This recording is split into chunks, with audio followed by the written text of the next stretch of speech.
చూడ్డం కాదు పూర్ణిమ, నీ నమ్మకం కరెక్టో నేను చెప్పింది కరెక్టో డిసైడ్ చేద్దాం.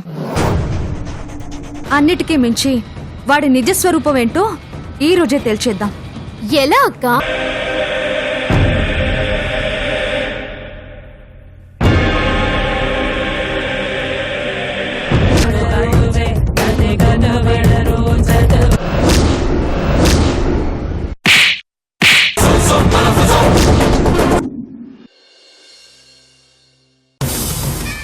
ఇది నాటకం కాదు మీనాక్షి, బాధ. నేను మంచి చేయాలని ఎంత ప్రయత్నించినా సరే నన్ను ఇంకా నీచంగానే చూస్తున్నారనే బాధ, ఇక నన్ను ఎప్పటికీ నమ్మరనే బాధ.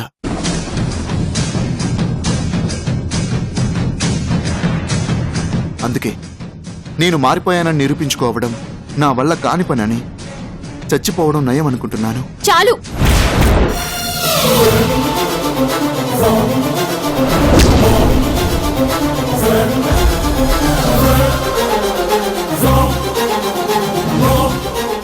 చెప్పిన అబద్ధాలు ఇక చాలు. నువ్వు నిజంగా మారిపోతే మంచోడివే అయితే ఇలా రాత్రిపూట దొంగలా గదిలోకి వస్తావా?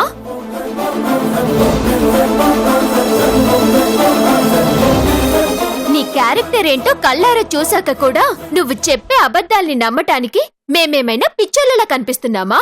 కరెక్టే పూరి, నేను ఇలా రావడం చూస్తే మీరేంటి ఎవరైనా సరే ఇలాగే అనుమానపడతారు. కానీ నేనొచ్చింది మనసులో ఏదో నీచమైన ఆలోచన పెట్టుకొని కాదు, క్రిషు మీనాక్షి ఒక్కటవ్వాలనే తపనతో.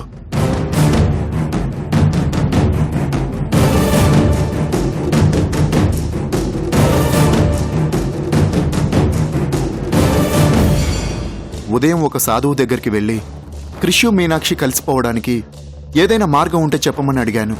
దానికి అతను ఈ విభూది వాళ్ళ దగ్గరుంటే వాళ్ళ జీవితాల్లో ఉన్న దోషాలు తొలగిపోయి ఇద్దరూ కలిసిపోయే అవకాశం ఉందని చెప్పారు.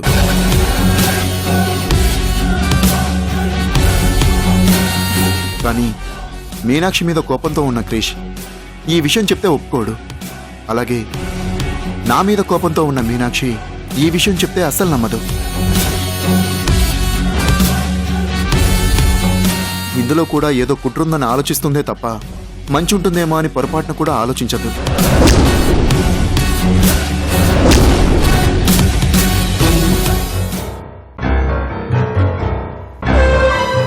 అందుకే ఈ విభూదిని ఎలాగైనా సరే వాళ్ళ దగ్గర ఉంచేలా చెయ్యాలని ఒక పొట్లాన్ని క్రిష్ తలగడ కింద పెట్టాను. అలాగే ఈ పొట్లాన్ని మీనాక్షి తల దగ్గర పెడదామని వచ్చాను. కానీ ఈలోగానే ఇదిగో ఇలా. అప్పటికప్పుడు కథలెళ్ళడం, అబద్ధాలు చెప్పడం నీకు వెన్నతో పెట్టిన విద్య అని నాకు తెలుసు బలరాం. కానీ నువ్వు తెలుసుకోవాల్సిన విషయం ఏంటంటే నీ అబద్ధాలు కథలు ఈ రోజు నిన్ను కాపాడలేవు అని. ఇంత చెప్పాక కూడా ఇంకా ఇలాగే అనుమానిస్తుంటే అంతా నా కర్మ అనుకోవడం తప్ప ఏం మాట్లాడాలో అర్థం కావట్లేదు. పూరి, ఒకసారి వెళ్ళి క్రిష్ తలగడ కింద ఇలాంటి విభూతి పట్ల ఉందో లేదో చూడు. అప్పటికైనా మీకు అర్థమవుతుంది నేను చెప్పేది నిజమని.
బలరాం గారు చెప్పింది నిజమే అక్క.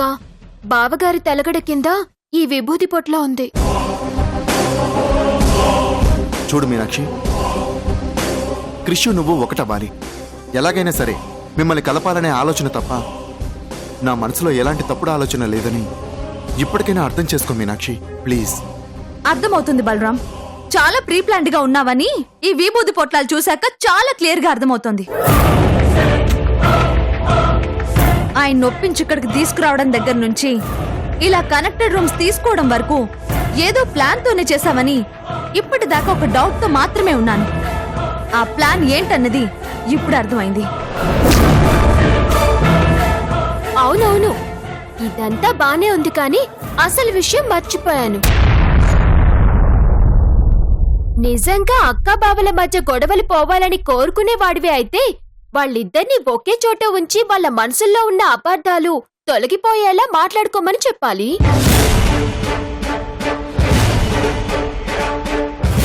మరి అలా కాకుండా ఇలా కనెక్టింగ్ రూమ్స్ లో వాళ్ళని వేరు చేసి ఉంచాల్సిన అవసరం ఏంటి?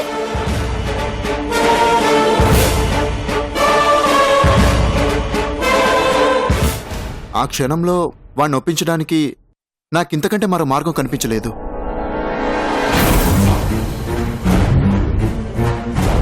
ఆ తర్వాత మెల్లిగా వాడికి నచ్చజెప్పి మిమ్మల్ని ఇద్దరినీ ఒకే చోట ఉంచి మీ మనసుల్లో ఉన్న కోపాలు పోయేలా మాట్లాడుకోమని చెప్దామనుకున్నాను. కానీ ఈలోపే మీరు నన్ను అపార్థం చేసుకున్నారు.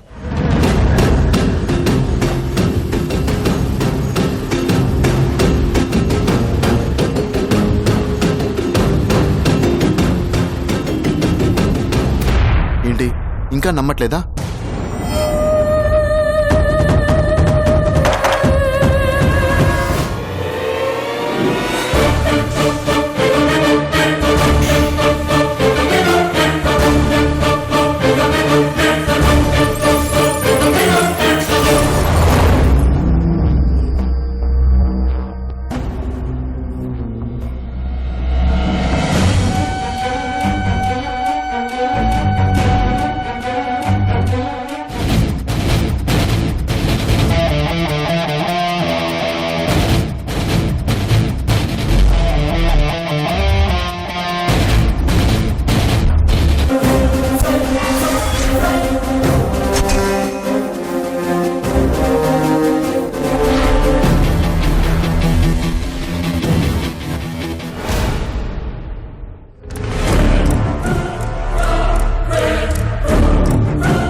విడిపోయిన మిమ్మల్ని ఇద్దరిని తిరిగి కలపడం తప్ప నా మనసులో ఎలాంటి దురుద్దేశం లేదని ఇప్పటికైనా అర్థం చేసుకో.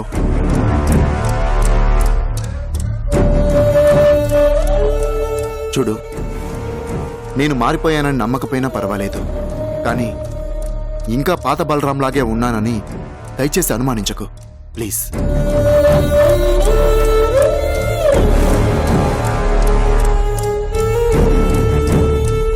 బలరాం గారు, బలరాం గారు, బలరాం గారు,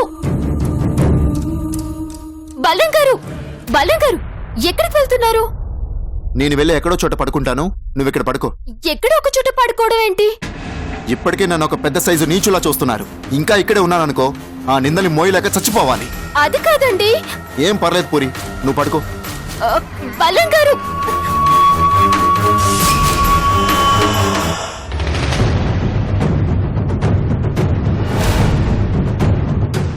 గడిపెట్టుకొని పడుకో, జాగ్రత్త.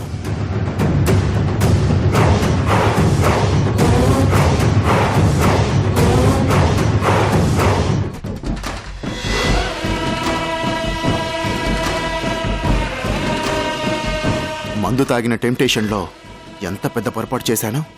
తప్పు నుంచి తప్పించుకోవడానికి వాణ్ణి తీసుకెళ్లి అక్కడ పడుకోబెట్టాల్సి వచ్చింది. ఛ! ఏం జరుగుతుందో ఏంటో. ఛీ!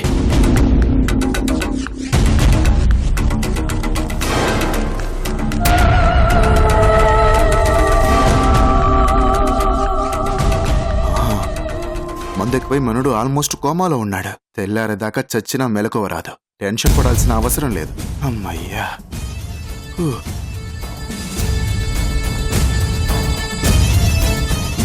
మంచోడుగా నటించడం చాలా కష్టం రా బాబు.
పాపం రాత్రంతా ఇలా చలిలో దోమల మధ్య పడుకునున్నారు.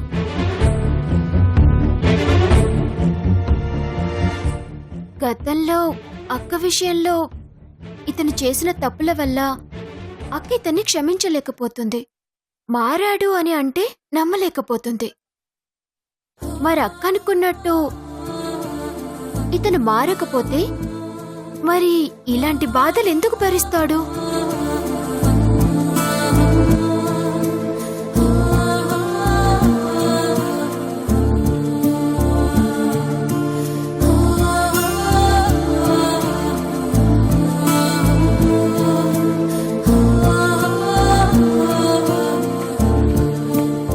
బలరాం గారు, బలరాం గారు, బలరాం గారు, లేవండి. బలరాం గారు,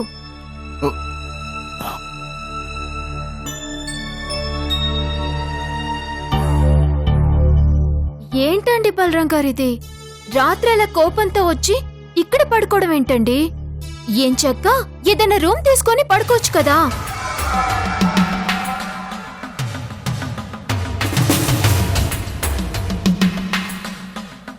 నేనిక్కడ ఇలా పడుకుంది కోపంతో కాదు పూరి, బాధతో.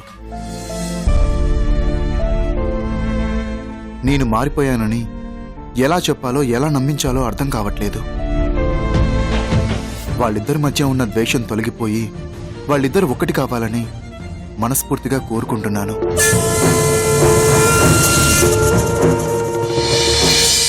కానీ అందులో కూడా ఏదో కుట్రుందని ఆలోచిస్తుంటే తట్టుకోలేకపోతున్నాను.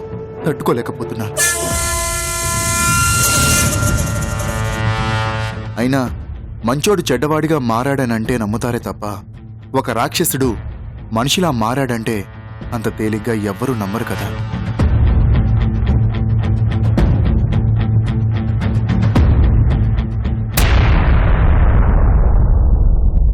చూడు పూరి, ఎవరు నమ్మినా నమ్మకపోయినా పర్వాలేదు. వాళ్ళిద్దరు కలిసిపోయి హ్యాపీగా ఉంటే చాలు.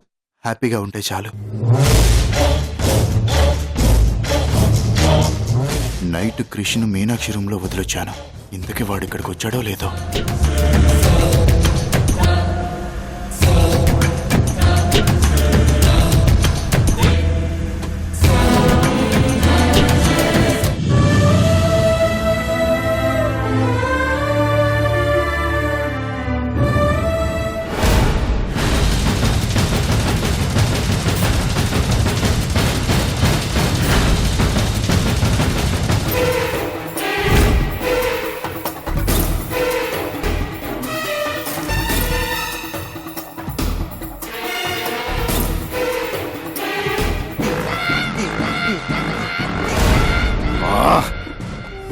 డోర్ని ఎలా తీయాలి? ఒకవేళ ఎందుకు ఓపెన్ చేశామని అడిగితే ఏం సమాధానం చెప్పాలి? ఛ!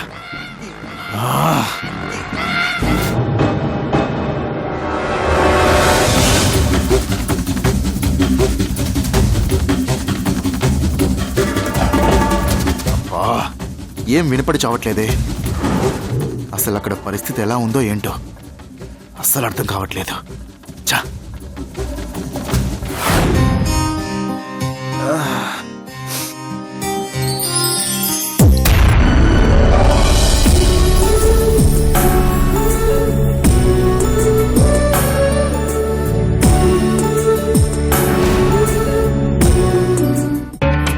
మీనాక్షి ఇక్కడెందుకుంది? అయినా నా రూమ్లోకి ఎందుకు వచ్చింది?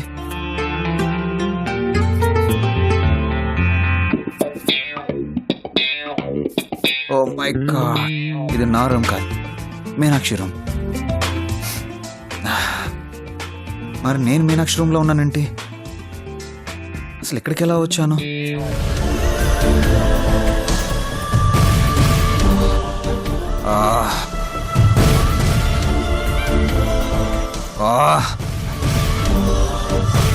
తాగిన మత్తలు ఇక్కడికి వచ్చి పడుకున్నట్టున్నాను. ఛా!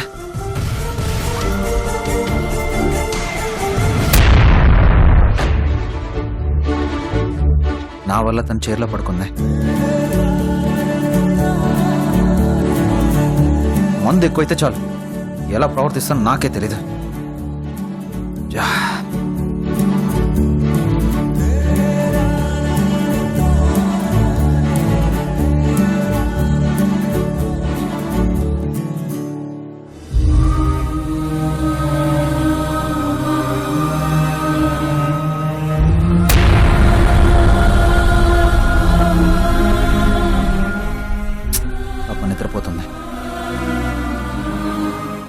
పాడు చేయడం ఎందుకులే.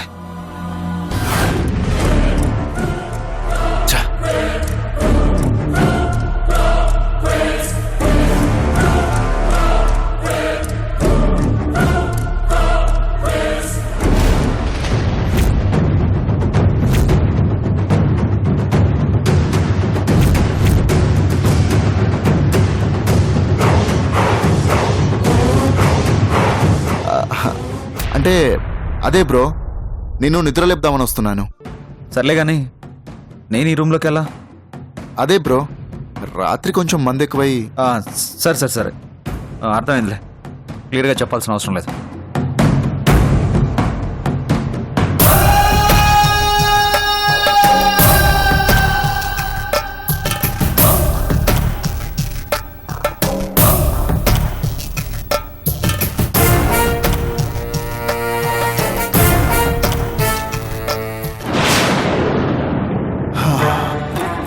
అమ్మయ్యా.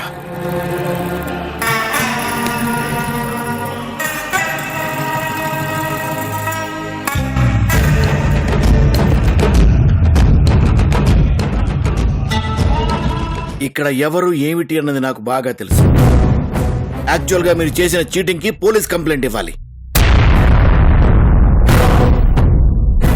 మేము చేసింది తప్పే సార్, ఒప్పుకుంటున్నాం. కానీ వాళ్ళు కూడా ఒరిజినల్ భార్యాభర్తలు కాదు సార్. ఆ?